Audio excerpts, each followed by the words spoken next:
मतलब विजन अगर है, देखो फ्री तो हम भी दे रहे, मैंने अभी आपसे कहा कि हमने टैब जो है फ्री दे दिया, लेकिन हमारा विजन है कि कहीं ये बच्चे पीछे तो नहीं रह जाएंगे। अगर ये बच्चे पीछे रह गए तो देश पीछे रह जाएगा। इसके लिए मैं इन्वेस्ट कर रहा हूँ, मुझे देश आगे लेके जाना, इसलिए नहीं इन्वेस्ट करेगा मेरी वोट देगा। मैंने वोट की बात ही नहीं करी उसके साथ। मैं तो चुनाव के 2 साल बाद दे रहा, और चुनाव होने से 3 साल पहले दे रहा, तो वोट की तो बात ही नहीं। और मेरा विजन ये है कि अगर ये बच्चा पीछे रहेगा ना तो देश पीछे रह जाएगा। तो मुझे बच्चा आगे लेके जाना, क्योंकि मुझे देश आगे लेके जाना। तो हमने एक ही बात कहा कि हम सबको लेके आए थे जिस दिन आए थे ना पार्टी में, ये नहीं आए थे कि मेरा काम होगा। हम इसलिए पार्टी में आए थे कि फर्स्ट जनरेशन हम अपने देश को आगे लेके जाएंगे। हम देश को आगे ले जाने के लिए काम कर रहे हैं ना। जब आपका विजन बड़ा होगा ना, आपका विजन होगा देश आगे लेके जाना, तो मेरा ख्याल है आपके छोटे छोटे काम भी होते हैं ना, तो फिर आपको ज्यादा पीड़ा नहीं होती। और जब आपका विजन ही है कि मैं पार्टी में रहा और मैं ये काम करा लूंगा, और फिर वो आपका काम नहीं होता, तो फिर आप उस टाइम पागल हो जाओगे कि यार मैं इतने पैसे क्यों खर्च किए, मैंने इतना टाइम क्यों खर्च किया। मैं तो इसलिए टाइम खर्च करता कि मेरा बेटा नौकरी लगागा, मैंने इसलिए था कि मुझे एजेंसी भी लगी। लेकिन जब आपका विजन था कि मैंने देश को आगे लेके जाना, तो शायद आपको कोई दिक्कत नहीं होगी। और आप देख रहे हो वराह अवतार है, तो वराह अवतार तो बीजेपी ने तो नहीं करा, तो पहले ही है। कब हुआ सृष्टि में? तो वराह जब पृथ्वी को, हमारी एक कहानी है कि धरती जो थी वो डूब गई थी, और डूब गई तो वो वराह ने निकाली। भगवान विष्णु ने वराह का अवतार लिया और उस धरती को ले गए। तो वो कैसी है? वराह की घोड़ी है ना। तो हमने तो इसका मतलब आज से हजारों लाखों साल पहले पता था धरती गोल है।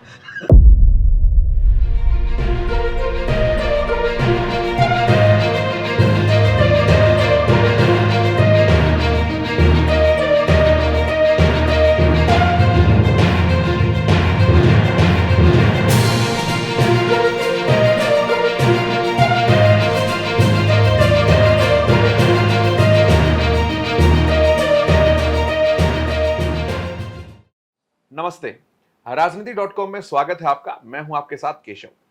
आज हम आपकी मुलाकात कराने के लिए पहुंचे हैं एक ऐसी शख्सियत के पास जो कि हरियाणा में एक दमदार नेता के तौर पर जाने जाते हैं।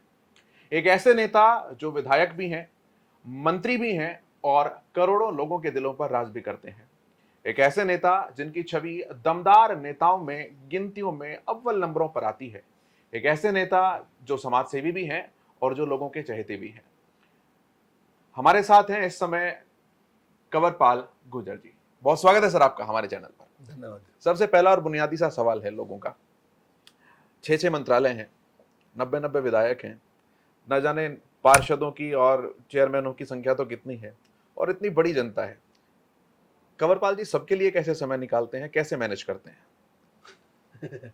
देखिए, अब हमारे पास मुख्य रूप से तो यही काम है, और हमारा प्रयास होता है कि जो भी लोगों की समस्या है, तो जैसे 7 दिन है, मैं सोमवार को मिलने के बाद ही चंडीगढ़ आता हूँ, और फिर सोमवार, मंगलवार, बुधवार और वीरवार तक मैं यहाँ रहता हूँ, और वीरवार को शाम को जाता हूँ। शुक्रवार फिर मैं पूरा दिन अपने हल्के में बैठता हूँ, वहाँ समस्याएं सुनता हूँ।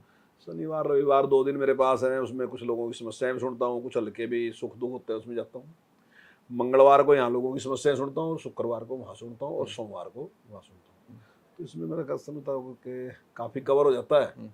और जो विधायकों का है, विधायकों के लिए यहाँ बुधवार का दिन है और मंगलवार का दिन, 2 दिन, तो यहाँ उनकी जो भी कोई समस्या होती है मेरे विभाग से संबंधित, तो प्रयास करते हैं कि हम जो कर सकते हैं कर सकते हैं। जिम्मेदारियां जब बड़ी होती है तो हल्के के लोगों की एक नाराजगी सी बढ़ जाती है कि अपने पास थोड़ा कम रहते हैं, प्रदेश के ज्यादा हो गए, हमारे कम हो गए। ऐसी शिकायतें, ऐसे कुछ अनुभव आए क्या अभी तक? असली मेरे शौक कुछ नहीं है, इष्ट से कुछ शौक ही नहीं है मुझे। अब कोई 8.5 साल में एक दिन भी कोई ऐसा नहीं बता सकता कि कंवरपाल फलाने रेस्ट हाउस में जाके स्विच ऑफ करके सो गया था। मतलब यानी कि मैं अपने आप ही नहीं रह सकता। अगर मैं यहाँ हूँ तो मैं लोगों के बीच में बैठूंगा, मुझे लगता है मुझे ये अपने आप बेचैनी हो जाएगी, कोई आदमी मेरा इंतजार कर रहा तो मैं इधर बैठा, तो फिर मैं जाएगा उसी के बीच में बैठता। तो इसलिए फिर टाइम की दिक्कत मुझे कोई आती नहीं है, मिलने में ऐसी समस्या आती नहीं है। और लगभग मिलता भी मैं टाइम पे ही हूँ, कि मैं लोगों को कहता हूँ कि सुबह 9 बजे आओ, क्योंकि ऑफिस भी 9 बजे खुलते हैं। आप है कि 4-5 बजे बैठ दोगे यहाँ तो आप परेशान हो गए बिना बात के। ठीक 9 बजे आओ, 9 बजे आपकी बात सुनूंगा, और 9 बजे उनके फ़ोन वगैरह जो भी करना, जो भी काम वो करता हूँ। तो मुझे कोई अभी ऐसी प्रॉब्लम आई नहीं, सारे के सारे मिलने में। वर्किंग आवर्स कितने हो जाते हैं तकरीबन मंत्री जी? देखिए, बाद 10-12 घंटे तो हो ही जाते हैं लोगों के बीच में। तो इतनी बैटरी चार्ज कहाँ से होती है? बैटरी चार्ज भी लोग ही करते हैं। वो एक बार मैं चौटाला साहब से पूछा था। हाँ। चौटाला साहब मुख्यमंत्री थे और मैं विधायक था उस टाइम, तो मैं गाड़ी में उनके साथ ही था। तो उनकी उम्र शायद उस टाइम 65 या 66 साल की थी, मेरी उस टाइम शायद 38 39 40 आसपास सन होंगे। 2000 में जब आप चुने गए थे, जब की बात जी है। जी जी जी जी दिन की बात। तो मैंने उनसे कहा कि भाई आप इतनी एनर्जी कहाँ से ले आवा। उसने कहा कि भाई ये जय जयकार जो होना एनर्जी यहीं से मिल जा। तो ये जो लोगों की जय जयकार होती रहती है ना जी, और कुछ अच्छी बात लोग बोलते हैं तो एनर्जी मेरा ख्याल है ये वहीं से मिलती है। इसके लिए कोई अलग से खुराक की जरूरत नहीं पड़ती, वहीं से मिल जाती है एनर्जी। ये बहुत अच्छी बात है। आ, 2000 के समय जब आप विधायक चुने गए, उस समय की जो राजनीतिक परिस्थितियां थी, एक स्टाइल ऑफ पॉलिटिक्स था, और आज जब हम 2023 में बैठे हैं, आज का जो स्टाइल ऑफ पॉलिटिक्स है, किस तरह से आप उसमें अंतर कर पाते हैं? देखिए बिल्कुल अलग है। उस टाइम की पॉलिटिक्स जो थी वो बिल्कुल एक व्यक्ति के अंडर था सारा का सारा व्यक्ति। मतलब ये नहीं कि अगर आप यहाँ रहो तो मेरे याद है आज कि 4th फ्लोर के अलावा कोई कहीं जाता ही नहीं था। केवल 4th फ्लोर पे ही लोग जाते कि भाई काम होना तो यहीं से होगा, जो होना नहीं होना वो सारा कुछ यहीं है। सच्ची बात। बाकी इसके अलावा कहीं कुछ भी है नहीं, चाहे वो डेवलपमेंट है और चाहे कोई भी काम आपका वो सारा का सारा यहीं है। लेकिन आज ऐसा नहीं है, सिस्टम आज काफ़ी खुला है। और दूसरी बात है कि उस टाइम ये भी था कि भाई ये मेरा है, ये मेरा नहीं है, इसका काम करना, इसका काम नहीं करना। आजकल तो एक सिस्टम ऐसा डेवलप कर दिया मनोहर लाल जी ने कि उसमें आप रोक नहीं सकते किसी का काम। अब मान लीजिए आज मेरे सामने है कि एक आदमी नारे लगाए, मेरे खिलाफ बोल के जाए, मेरी पार्टी खिलाफ बोल जाए, व्यक्तिगत मेरे खिलाफ बोल के जाए, लेकिन क्या मैं उसका पेड़ा कार्ड बनने से रोक दूंगा? उसका बीपीएल कार्ड बनेगा, मैं रोक ही नहीं सकता। आप उसका आयुष्मान रोक ही नहीं सकते, आप उसकी पेंशन रोक ही नहीं सकते। यानी कि जो उसके राइट हैं उस आप राइट को उसके रोक नहीं सकते, चाहे भले ही आप के खिलाफ है वो व्यक्ति। तो ये एक बहुत बड़ा परिवर्तन है। अब मेरी पसंद व्यक्ति नहीं है और मैंने लगा कि भी ये तो मेरी बात नहीं मानता और मैं इसको उठा के यहाँ से फेंक दूँ, इसको ट्रांसफर कर दूँ इसकी। लेकिन आज तो ऑनलाइन ट्रांसफर है, वो आप कर नहीं सकते। तो ऐसे जो थे ना, जो अधिकार थे जिस प्रकार से किसी को टॉर्चर करने का, धमकाने का था, वो सारी चीजें अब खत्म होगी, वो फिल्टर हो गया, सारी चीजें सिस्टम में आएगी। और मैं समझता हूँ कि जरूरत है, टाइम की जरूरत है। ये जो लोग बहुत हमारे से आगे चले गए ना, उनके यहाँ पहले से आएगी, तो हमें भी उसको लेके आना चाहिए। कुछ उसके नुकसान भी थोड़े थोड़े लगते हैं कई बार, लेकिन फायदे ज्यादा हैं। अब ऐसा तो कोई चीज है इन दुनिया में जिसके नुकसान ना होते हो, फायदे फायदे हो। खाली जहाँ फायदे हैं वहाँ नुकसान भी, लेकिन फायदे उसके ज्यादा हैं। और मैं समझता हूँ किसी भी देश को, किसी भी प्रदेश को अगर आगे बढ़ना, तो उसको सबके लिए काम करना पड़ेगा। आप एक वर्ग विशेष के लिए काम करके या कुछ अपने चेतों के लिए काम करके आप देश का और प्रदेश का भला नहीं कर सकते। अगर आपने देश आगे लेके जाना, प्रदेश आगे लेके जाना, तो फिर आपने सबके लिए काम करना होगा। तो वो आज प्रैक्टिकल है कि सबके लिए काम होगा। वहां तो उस टाइम ये था कि दरबार लगेगा और दरबार उसका लगेगा जो उनका चेहता होगा। मैं भी उनके साथ एमएलए रहा तो मेरा दरबार नहीं लगा। अच्छा। और डेवलपमेंट के पैसे दरबार में मिलते थे, तो लास्ट में उन्होंने मेरा दरबार लगा। हालांकि लास्ट में पैसे तो मुझे खूब मिल गए, मैंने काम तो सारे करा लिए उनसे, पर वो मेरा लास्ट में लगा, मेरा एक ही लगा, बाकी सबके 5-5 लगे। तो ऐसा था व्यवहार में। एक वो दौर था जब मीडिया चैनलों की संख्या जो है गिनतियों पे ही हो जाती थी। आज वो दौर है जो यूट्यूब क्या और डिजिटल चैनल्स क्या, टीवी, सैटेलाइट, अखबार, इतनी ज्यादा संख्या जितने सर पर बाल भी नहीं है कुछ लोगों के। वो दौर जो है बदलता हुआ, आप इसे एक पॉजिटिव दौर मानते हैं जब राजनीति के अंदर मीडिया की, सोशल मीडिया की एक इस तरह से एंट्री हुई है कि वो इन्फ्लुएंस करने लगे हैं चीजों को? सकारात्मक है या नकारात्मक है? दोनों चीजें हैं, कुछ अच्छी हैं, बहुत अच्छी हैं। आपके माध्यम से हमें जानकारी मिलती है अपने बारे में भी, अपने विकास के मामलों के बारे में भी, अपनी कमियों के बारे में जानकारी। अब ये तो उसके ऊपर डिपेंड करता है कि अगर वो अपनी समझ ले कि मेरी कमी है, वाकई जो कमी दिखाई गई वास्तविकता मेरी कमी है, मैं उसको सुधारूं, तो उसका लाभ हो जाएगा। और अगर वो गुस्सा निकालेगा कि इसका इलाज करना, कि मेरे खिलाफ बोलता है, तो फिर उसको नुकसान हो जाएगा। अब ये तो आप किस तरीके से लोग उस पर। अच्छा, कुछ ऐसे हैं चैनल जो ब्लैकमेल करते हैं, तो वो काली बिड्डे सारी जगह रहेगी। ऐसा नहीं है कि कोई समाज ऐसा नहीं है, पत्रकारिता भी ऐसी नहीं है, राजनीति भी ऐसी नहीं है, नौकरी भी ऐसी नहीं है। वो समाज में 20-25% लोग ऐसे सारी जगह रहेंगे ही रहेंगे, आप उससे छुटकारा नहीं पा सकते। वो आपके मीडिया में भी रहेंगे, इस तरीके का शोषण करने वाले लोग, ब्लैकमेल करने वाले लोग रहेंगे। लेकिन ज़्यादा लोग अच्छे हैं और अच्छा काम कर रहे हैं। और मैं समझता हूँ कि जितनी जानकारी होती है उससे लाभ है, नुकसान नहीं कुछ भी। मंत्री जी, जो सोशल मीडिया का दौर आया है, इसने राजनीति को भी प्रभावित किया है क्या? क्योंकि जो अनुभवी नेता हैं, जो आपकी पीढ़ी के नेता हैं, वो ये कहते हैं कि अब तो ऊपर ऊपर की हवा बनाने के चक्कर में जो है वो नए लड़के रहते हैं जो राजनीति में आना चाह रहे हैं। जमीन से जुड़ाव धीरे धीरे खत्म होता है। क्या आप भी महसूस करते हैं कि सोशल मीडिया के दौर की जो राजनीति चली है उसका ये भी नेगेटिव इम्पैक्ट पड़ा है कि लोगों से डायरेक्ट कनेक्टिविटी जो है वो खत्म हो रही है, दिखाने की चीजें ज्यादा प्रभावित करती है? बिल्कुल सही बात है आपकी, ये सोशल मीडिया वाली कि इस प्रकार का है।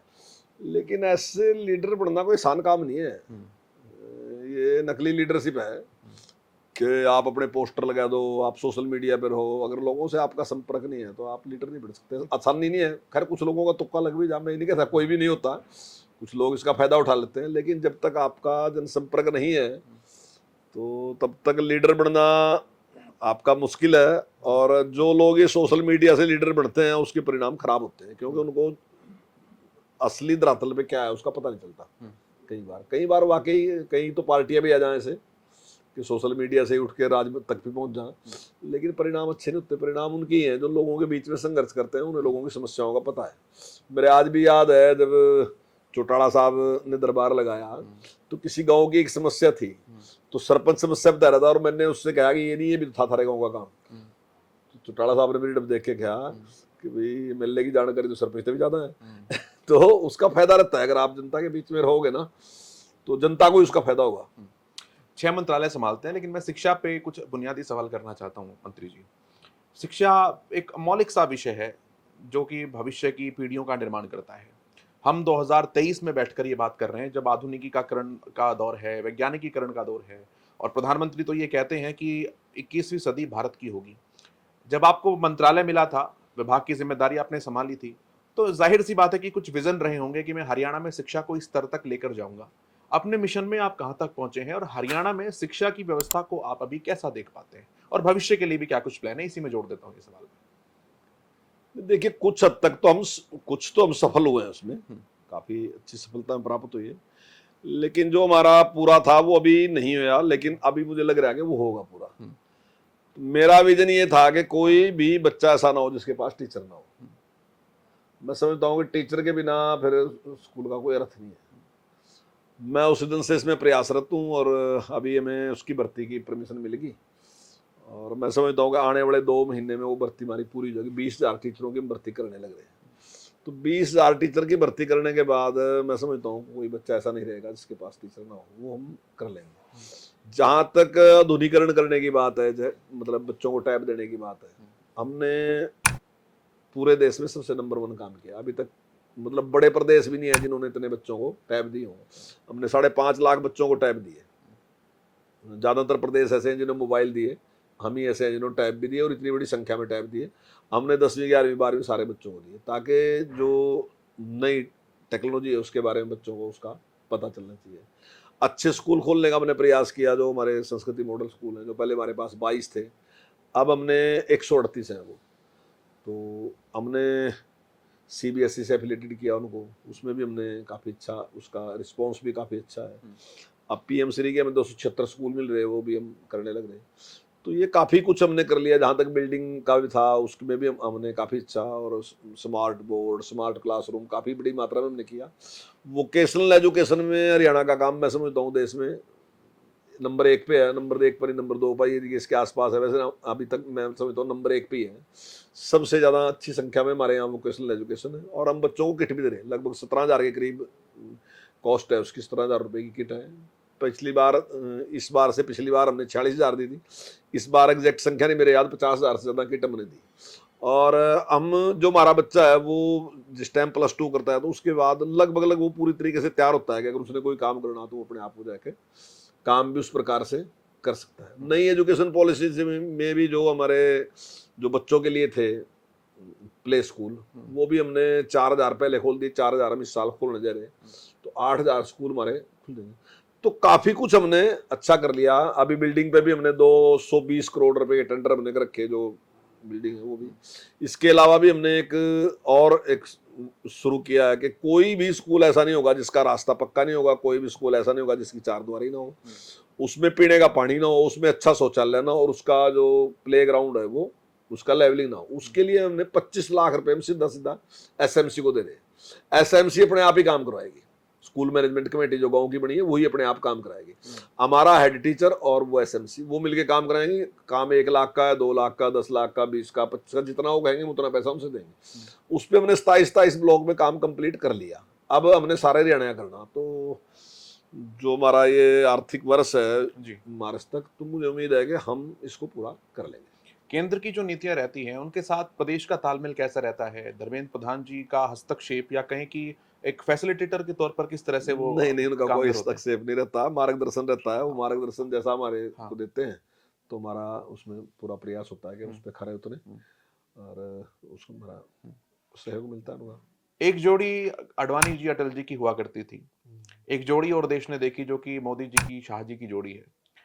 आपने उस समय की राजनीति को भी देखा, आप आज की राजनीति को भी देख रहे हैं। अगर दोनों की कार्यशैली को मैं देखूं, दोनों की रणनीतिक एक तरीके से सूझबूझ को मैं देखूं, तो आप किस तरीके के बदलाव जो हैं देखते हैं? क्योंकि वो दौर था, वो भी अपने दम पर सत्ता लेकर के आए थे, लेकिन केवल 7 सीटों के कारण ही 2004 में सरकार गंवानी पड़ी। एक ये दौर है जब जितनी प्रचंड बहुमत थी, उससे भी प्रचंड बहुमत आई और उससे भी बड़े बहुमत के दावे किए जा रहे हैं। तो क्या कुछ वो बुनियादी बदलाव हैं जो आपने देखा राजनीति के अंदर इस नेतृत्व के अंदर आए हैं? देखिए, जैसा दुनिया में बदलाव है ना जी, ऐसा ही राजनीति में बदलाव आता चला हुँ, जाता है। अब वो दौर एक अलग टाइप का दौर था, अटल बिहारी वाजपेयी जी का दौर, अडवाणी जी का दौर बिल्कुल अलग टाइप का दौर था। ना इतना सोशल मीडिया था, ना ही इतनी सारा का सारा सिस्टम ये था, आपके टीवी चैनल और सब कुछ इतना नहीं था। और मैं समझता हूँ कितनी बार, शायद 5-6 बार ही अडवाणी जी ने सारा हिंदुस्तान माप दिया। इतनी यात्राएं की उन्होंने, इतने लोगों के बीच में गए। अटल बिहारी वाजपेयी जी, मतलब हमारे छोटे छोटे शहरों में बहुत लोग ऐसे हैं जो ये कहते हैं कि अटल बिहारी वाजपेयी जी के साथ बैठ के हमने हुँ, खाना खाया, या ऐसे भी लोग हैं मेरे यहाँ जो उनसे जो कहेंगे अटल बिहारी वाजपेयी ने हमें अपने आप बना के चाय पिलाई थी। हुँ। तो वो एक दौर था, इस प्रकार का दौर, और जिस प्रकार से उन्होंने कार्यकर्ताओं को जोड़ के रखा, इतनी यहाँ तक लेके आए, तो बड़ा संघर्ष वाला टाइम था वो। और उन्होंने जो बुनियाद खड़ी करी, उस पर फिर आगे जो आज नेतृत्व है उसको मौका मिला उसमें काम करने का। और लोग कहते हैं वो जोड़ी शरीफ ज़्यादा थी, ये वाली जोड़ी शरीफ है लेकिन तेज़ तर्रार भी है। जैसी दुनिया होती है वैसे ही बढ़ना पड़ता है।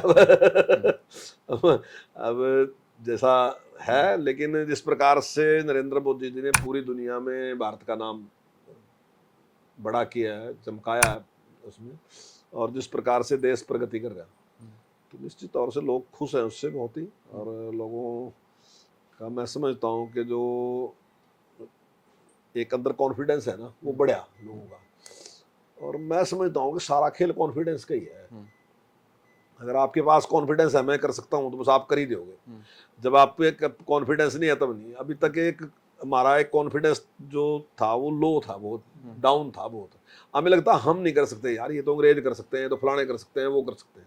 लेकिन आज भारत के व्यक्ति को ऐसा नहीं लगता कि अंग्रेज कर सकते हैं या वो कर सकते हैं। बोले यार हम कर सकते हैं, ये क्या कर देंगे। आमीन, मतलब आज उसका कॉन्फिडेंस इतना है, वो कर सकता है नहीं कर सकता, लेकिन उसका कॉन्फिडेंस इतना, मैं कर सकूं यार, क्यों नहीं कर सकता, मैं कर दूंगा ऐसे। हुँ, तो आज वो कॉन्फिडेंस उठा है। और मैं समझता हूँ कि सबसे बड़ी चीज ये है कि वो कॉन्फिडेंस होना चाहिए। है हम ऐसे ही, वाकई हम कुछ भी कर सकें, ऐसा नहीं है कि हम कर नहीं सकते, है योग्यता हमारे पास। हुँ, तो लेकिन वो गुलामी के कारण, किसी कारण से ना, हुँ, हमारा कॉन्फिडेंस खत्म हो गया था। नीचे रह गया। लेकिन वो दोबारा मोदी जी के नेतृत्व में वो कॉन्फिडेंस बढ़ गया दोबारा। नई शिक्षा नीति भी आई और मोदी जी ने लाल किले से भी कहा कि जो भी हमारे अंदर गुलामी की चीजें हैं उनको जड़ से खत्म करना है। पंच प्रण उन्होंने देश को दिए थे।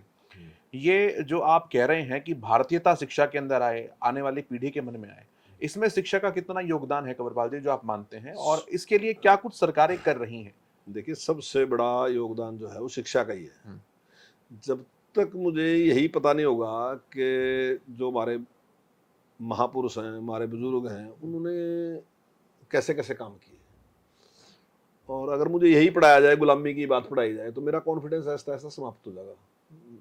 मुझे लगा कि यार मैं कुछ नहीं हूँ। लेकिन जब मुझे ये पढ़ाया जाए कि नहीं, चाहे भले ही गुलामी रही हो, लेकिन जिस प्रकार का संघर्ष हमने किया, जिस प्रकार की लड़ाई हमने लड़ी, और जिस प्रकार के त्याग और बलिदान हमने किए, तो निश्चित तौर से उसके बाद फिर वो कॉन्फिडेंस बढ़ेगा। हमने अभी मैंने इतिहास में काफ़ी कुछ परिवर्तन हरियाणा में किया। हुँ, और हमारे यहाँ 14 गांव हरियाणा में ऐसे हैं जो अंग्रेजों ने इसलिए जला दिए थे, हुँ, फूक दिए थे, कि उन्होंने संघर्ष किया था।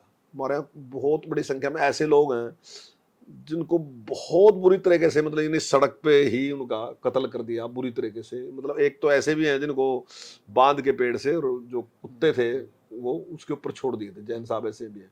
तो ऐसे ऐसे महापुरुष जो थे उनके बारे में हमने इतिहास की पुस्तकों में रखा। तो कोई आंसी का था, कोई कहीं का था, कोई आपके पलवल का था, कोई बल्लभगढ़ का था, कोई जाके थे। तो वो आदमी को फिर जब नज़दीक से वो पड़ता है तो उसका एक कॉन्फिडेंस होता है, नहीं मेरा ही कोई था हुँ, जिसने इतना संघर्ष किया। तो हमारा प्रयास है कि वो ज्यादा से ज्यादा उसके बारे में हमें पता चलना चाहिए, अपनी योग्यता के बारे में पता चलना चाहिए कि बारे हमारे ऋषि मुनियों ने किस किस प्रकार की खोजें कर रखी थी। बहुत सी बातें हैं, अब जैसे धरती गोल है, अब कौन कह रहा है, किसने कहा धरती गोल, तो शब्द क्या है, भूगोल, तो भू का मतलब गोल, तो जब सब हमारे यहाँ उसका नाम ही भूगोल है तो इसका मतलब धरती गोल हमने बताई होगी, तो किसी और ने बताई दिया, तो फिर हमने कह रहे कि नहीं ये उसने बताई। तो हमारे महापुरुषों ने सब कुछ कर रखा, लेकिन उसका हमारे अंदर कॉन्फिडेंस नहीं था कि मैं लगा कि नहीं शायद वैसे ही है। और आप देख रहे हो वराह अवतार है, तो वराह अवतार तो बीजेपी ने तो नहीं करा, ये तो पहले ही है, कब हुआ सृष्टि में, तो वराह जब पृथ्वी को, हमारी एक कहानी है कि धरती जो थी वो डूब गई थी, और डूब गई तो वो वराह ने निकाली, भगवान विष्णु ने वराह का अवतार लिया और उस धरती को ले गए, तो वो कैसी है, वराह के मुंह पे गोली है ना, तो हमने तो इसका मतलब आज से हजारों लाखों साल पहले पता था धरती गोल है ये तो दूसरे तो आज तक चपटी बता रहे अभी भी कह रहे चपटी है। तो मतलब हमारा ज्ञान बहुत था, लेकिन उसका कॉन्फिडेंस, और वो कॉन्फिडेंस जो है नई शिक्षा नीति जब आ रही जो, उसमें हमारा प्रयास है कि वो हमारा कॉन्फिडेंस जो सही है, हम बदलना नहीं चाह रहे। जो कह रहे इतिहास बदले नहीं जा सकता, इतिहास तो घटी घटना है, उसको बदल नहीं सकते, पर वो सच्चा इतिहास हमारे बच्चों को पता चलना चाहिए। हमारे बच्चों को टेक्निकल एजुकेशन होनी चाहिए, वो टेक्निकल एजुकेशन थी हमारे पास, लेकिन अब नहीं, तो हम वो जो मैंने वोकेशनल एजुकेशन की बात आपसे कही, तो उसमें हमारा प्रयास है कि हमारा बच्चा छठी से ही उसके लिए, अभी हमारे हरियाणा में इस टाइम हमारे पास 90,000 बच्चे ऐसे हैं जो वोकेशनल एजुकेशन छठी क्लास से ले रहे, तो मैं समझता हूँ जब वो 12वीं करके जाएंगे तो पूरे एक्सपर्ट होकर बाहर जाएंगे। तो और भी जो काम माने प्रधानमंत्री जी ने कहा कि 2030 तक हमने नई शिक्षा नीति को लागू करना, लेकिन हमारे माननीय मुख्यमंत्री ने कहा कि 2025 तक हमें इसको लागू करना, तो हम उस प्रयास में और हम लागू करेंगे। सर, सफलता में कर्म और भाग्य, इन दोनों में से आप किसे ज्यादा महत्वपूर्ण मानते हैं? नहीं, मेरा तो खैर कर्म ही ज्यादा है वैसे, पर भाग्य भी है साथ साथ। कई बार मैं देखता हूँ कि जो इतनी मेहनत करते हैं वो फेल है के बेचारे। मैं ये मानता हूं कि मैंने जितना कर्म कराया उतना मुझे मिला, मतलब मेरे साथ ऐसा गड़बड़ कुछ नहीं है कि मैंने कर्म ज्यादा कराया और मिला कम हो, मुझे बराबर बराबर मिलता रहा। कर्म भी मैंने इतना ही किया जितना मुझे मिला, और मिला भी मुझे उतना ही जितना मैंने कर्म किया, लेकिन कर्म करना जरूरी है। भगवान श्री कृष्ण कह रहे हैं कि कर्म ही है इसका, तो कर्म तो करना। सवाल मैंने इसलिए पूछा कि कुछ नेता और कुछ राजनीतिक दल भाग्य के भरोसे बैठे हैं, उन्हें लगता है कि इस बार सरकार से नाराजगी जनता की है और ये गए तो हम आ जाएंगे। नहीं, अगर कोई इस तरीके के राजनेता है ना जी, तो उन्हें करना भी कुछ नहीं है। तो जनता के बीच में जो रहेगा, जनता की समस्याओं का समाधान वही करेगा। अगर जनता के बीच में नहीं रहेगा, समस्याओं का समाधान नहीं करेगा।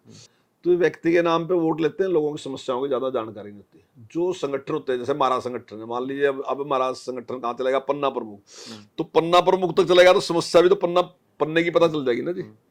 मैं ये नहीं कह रहा 100% हल हो जाएगी, होगी तो, पर क्योंकि मेरी समस्या की जानकारी जो मुझे है वो मुझे पन्ने तक की है, कि पन्ने तक की जो समस्या है वो मेरे बूथ के अध्यक्ष को पता है कि यहाँ ये समस्या है, यहाँ ये समस्या है। वो बार बार मुझे टोकेगा ये समस्या है। मैं ये नहीं कह रहा मैं 100% हल कर दूंगा, पर मैं ज्यादा हल करूंगा। और मैं दावे के साथ कह रहा कि जितनी समस्याओं का समाधान हमारे टाइम में हुआ, वो आज तक कभी किसी के टाइम में इतने विकास के कार्य हुए नहीं है, मतलब आसपास भी नहीं है कोई सरकार हमारे। संगठन की आपने बात की, पन्ना प्रमुख की बात की, संगठन की वो क्या चीजें हैं जो भाजपा को इतना मजबूत बनाती हैं कि दूसरे दल अपने आप को आसपास भी नहीं खड़े पाते? देख, ये सबसे ज्यादा तो जो आत्मीयता है संगठन की, वही मैं समझता हूं कि संगठन को मजबूत बनाती है। आत्मीयता को थोड़ा सा और परिभाषित कीजिए सर। है आत्मीयता को थोड़ा सा और परिभाषित हाँ, कीजिए। नहीं, निकटता, उसके साथ संबंध बनाए के रखना, छोटे कार्यकर्ता के साथ, हाँ, सबके साथ संबंध बनाए के रखना, तो उससे ही संगठन मजबूत। मान लो मैं किसी के दुख में दुखी नहीं हूं और खुशी में खुश नहीं हूं, तो मेरी जरूरत भी क्या है फिर?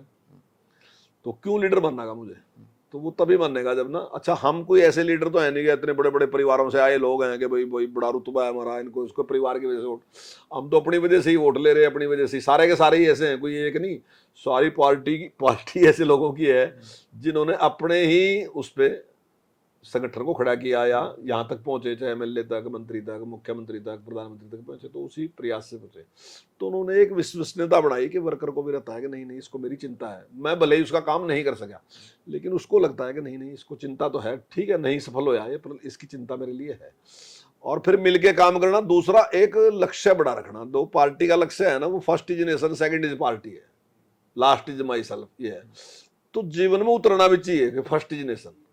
अगर देश के लिए पहले है तो फिर देश के लिए पहले है। मैं आज भी बोलता है कहता हूँ जब संगठन मीटिंग, तो कई लोग कहेंगे यार सरकार तो बन गई पर काम तो होते नहीं। मान लो आज तो HKRN में भी है, तो HKRN में भी आप अपने आदमी को तो नहीं लगा सकते, एक सिस्टम है उसमें। तो हमने एक ही बात कहा कि हम शपथ लेके आए थे जिस दिन आए थे ना पार्टी में, ये नहीं आए थे कि मेरा काम होगा, हम इसलिए पार्टी में आए थे कि फर्स्ट इज नेशन, हम अपने देश को आगे लेके जाएंगे। हम देश को आगे ले जाने के लिए काम कर रहे हैं ना। जब आपका विजन बड़ा होगा ना, आपका विजन होगा देश आगे लेके जाना, तो मेरा ख्याल है आपके छोटे छोटे काम जो होते नहीं ना, तो फिर आपको ज्यादा पीड़ा नहीं होती। और जब आपका विजन ही है कि मैं पार्टी में रहा और मैं ये काम करा लूंगा, और फिर वो आपका काम नहीं होता, तो फिर आप उस टाइम पागल हो जाओगे कि यार मैं इस तरह पैसे क्यों खर्च करे, मैंने इतना टाइम क्यों खर्च करा, मैं तो इसलिए टाइम खर्च करता कि मेरा बेटा नौकरी लगागा, मैंने इसलिए था कि मुझे एजेंसी मिलेगी। लेकिन जब आपका विजन था कि मैंने देश को आगे लेके जाना, तो शायद आपको फिर वो दिक्कत नहीं होगी, आपको समस्या लगने की नहीं, आप कहोगे नहीं जो मैं सोच रहा था वो तो कर रहे। एक अंतिम सवाल है सर, आने वाले चुनाव हैं, लोकसभा भी और विधानसभा की भी तैयारियां जो है शुरू तो हो ही चुकी है संगठनात्मक तौर पर। कहाँ खड़े पाते हैं पार्टी को, और इन चुनावों के अंदर किस तरह की स्थिति जो है वो आप अभी देख रहे हैं? देखिए, कारगुजारी जो सरकार की है उसके हिसाब से मैं अपने आप को मजबूत स्थिति में पाता हूँ, क्योंकि वर्तमान सरकार ने किसी के साथ भी कोई पक्षपात नहीं किया, और गरीब आदमी के लिए जितना काम इस सरकार ने किया, मैं नहीं समझता आज तक किसी सरकार ने भी इस प्रकार से किया। आज सरकार ने जैसे 1,80,000 से कम जिसकी आमदनी, उसको गरीब मान लिया, उसको जो बेनिफिट मिल रहे हैं उसके घर जाके बेनिफिट दे रहे, कोई उसको टोकने वाला नहीं। अब सरकार ने एक लक्ष्य रखा कि जिन लोगों की आमदनी 1 लाख से कम है, हम उनको कोई ना कोई रोजगार देंगे, उनको बुला के रोजगार देंगे, उनको कोई काम लगाएंगे, चाहे HKRN में उनको नौकरी देंगे या फिर उनको लोन देंगे उनसे कोई काम कराएंगे ताकि वो उससे बाहर नहीं। मतलब इस प्रकार की सोच आज तक कोई लेके ही नहीं आया कि हमने गरीबी खत्म करनी। गरीबी खत्म करना नारा नहीं है हमारा, हमने तो किसी ने भी नहीं कहा हम गरीबी खत्म करेंगे, लेकिन हम काम कर रहे हैं, हमने उस पर काम शुरू कर दिया। हम आदमी को बुलाते हैं, उसको पूछते हैं बोल क्या कर सका, जो तो काम कर सका उसके लिए लोन ले, लोन के पैसे हम देंगे, गारंटी लोन की हम देंगे, तुझे खाली वो पैसे देने जो हमने तेरे को दिए, जो मूलधन है वो तुझे वापस करना, पर लेकिन गरीबी से बाहर निकल। हमने उसका प्रयास शुरू कर दिया, हमने उसका कोई डोरा नहीं पीट रहे, लेकिन हमने काम शुरू कर दिया। हमने एक सोच लिया कि हमने 24 घंटे बिजली देंगे, हमने उस पर काम शुरू कर दिया, हमने रेट भी डाउन कर दिए, सारा कुछ कर दिया, हमने जो उसका सर्च था वो माफ कर दिया। हम उसको अच्छी लाइन पे लेके आए कि जो तूने उपभोग किया है वो तुझे पेमेंट करना ही चाहिए। और ये कमाल की बात है, जिस चीज पे विपक्ष ये सोच रहा था कि हमारे सब खिलाफ सबसे बड़ा आंदोलन होगा, उस पर कहीं कोई आदमी नहीं आया। लोगों ने कहा नहीं यार बात तो आपकी ठीक है, जब मैंने कोई चीज उपभोग कर लिया तो उसके पैसे मुझे देने चाहिए, दे दिए लोगों ने। आज हम 2,000 करोड़ के प्रॉफिट में हैं, पिछली सरकार 27,000 करोड़ के घाटे में थे इसी बिजली में, हम 24 घंटे दे रहे, में दे नहीं थे। हमने किसान से कहा कि भाई आपने जो मूलधन लिया वो तो वापस करो, और जो भी आपसे ब्याज है, पेनल्टी है, कुछ भी आपके खिलाफ है, माफ कर देंगे। और हमने सभी किसानों को इस प्रकार का निमंत्रण दिया, किसानों ने पैसे वापस कर दिए। हमने 1100 करोड़ रुपए किसान के माफ कर दिए जो ब्याज के थे, लेकिन उन्हें मूलधन दिया। हम अच्छी दिशा में लेके जा रहे हैं कि भाई ये फ्री कुछ नहीं है, ये देश अपना ही है, सारा कुछ अपना ही है। अगर मान लो फ्री बांट दोगे तो समस्या तो आप ही की है। वो एक कहावत है ना कि भाई किसी ने एक जानवरों का इलेक्शन था, उसने भेड्डों को आगे कहा कि भी अगर तुम मेरी वोट दो ना मैं तेरे कंबल दूंगा, तो भेड्डों ने वोट पै दी और वो जीत गया। और जब जीत के जब जा रहे थे, खुशी मना के जा रहे थे, तो भेड़ के बच्चे ने पूछा भेड़ से कि माँ, बोले हाँ ये कंबल देगा कहाँ थे, बोले हमारी ऊन तारेगा। तो ये जो फ्री वाले हैं ना, मतलब विजन अगर है, देखो फ्री तो हम भी दे रहे, मैंने अभी आपसे कहा कि हमने टैब जो है फ्री दे दिया, लेकिन हमारा विजन है कि कहीं ये बच्चे पीछे तो नहीं रह जाएंगे। अगर ये बच्चे पीछे रह गए तो देश पीछे रह जाएगा। इसके लिए मैं इन्वेस्ट कर रहा है, मुझे देश आगे लेके जाना, इसलिए नहीं इन्वेस्ट कर रहा है मेरी वोट देगा। मैंने वोट की बात ही नहीं करी उसके साथ, मैं तो चुनाव के 2 साल बाद दे रहा, और चुनाव होने से 3 साल पहले दे रहा, तो वोट की तो बात ही नहीं। पर मेरा विजन ये है कि अगर ये बच्चा पीछे रहेगा ना तो देश पीछे रह जाएगा, तो मुझे बच्चा आगे लेके जाना, क्योंकि मुझे देश आगे लेके जाना। आप सशक्तिकरण तो फर्स्ट, हाँ हम फर्स्ट जनरेशन है, तो हम देश को आगे लेके जाना। तो इस हिसाब से जो काम हमने किया, तो मुझे लगता है कि जो आम आदमी है, जो पार्टी से जुड़े लोग, देखो तो पार्टी के हिसाब से निर्णय करेंगे, जो आम आदमी है तो निश्चित तौर से वो स्वीकार करके भारतीय जनता पार्टी के पक्ष में वोट देगा, और निश्चित तौर से भारतीय जनता पार्टी की सरकार बनेगी। बहुत शुक्रिया सर, आपने बहुत कीमती समय दिया और बहुत अच्छे से, एक जैसे पॉलिटिक्स का प्रोफेसर अपनी बातें रखता है, कुछ सवाल जवाब तो हमने ऐसे भी किए हैं। बहुत शुक्रिया आपका अपना समय देने के लिए, धन्यवाद। राजनीतिक.com चैनल की शुरुआत पे मैं इस चैनल को मेरी ओर से बहुत बहुत शुभकामनाएं। और जैसा मैंने अनुभव किया कि जिस प्रकार से समाज से जुड़ी समस्याएं हैं, उन्हें जिस प्रकार से वो जागरूक हैं और उस पर बातचीत कर रहे हैं, तो निश्चित तौर से देश और समाज को इसका बहुत बड़ा लाभ मिलेगा। और देश की प्रगति में इनका बहुत बड़ा योगदान रहेगा। और मैं समझता हूँ कि पत्रकारिता जो है वो एक चौथा स्तंभ है और उससे हमें अपने बारे में भी बहुत कुछ जानने को मिलता है। और अगर हम पॉजिटिवली लें तो मैं समझता हूँ कि हम अपनी कमियों को दूर कर सकते हैं, तो निश्चित तौर से उसमें इनका योगदान रहेगा। तो मेरी इस चैनल को बहुत बहुत शुभकामनाएं। धन्यवाद।